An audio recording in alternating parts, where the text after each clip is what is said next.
কিছু কিছু দিদিরা আছে যারা বরের সঙ্গে ঝগড়া হলে ভাবে, হায় আমি আর বাঁচবো না গো, এটা আমার সঙ্গে তুমি কি করলে, আমার মরে যাওয়াই ভালো।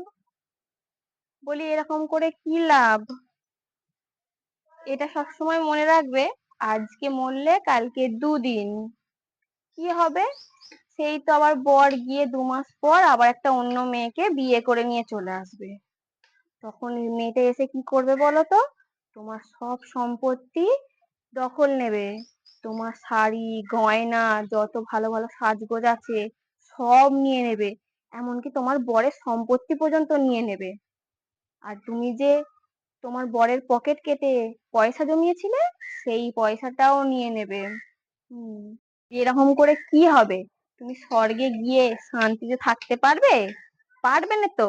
তার থেকে মঞ্চ না এক কাজ করবে, রান্নাই বন্ধ করে দেবে। নো রান্না বান্না, নো খাওয়া দাওয়া। তখন বুঝবে, রান্নাই করবে না একদম।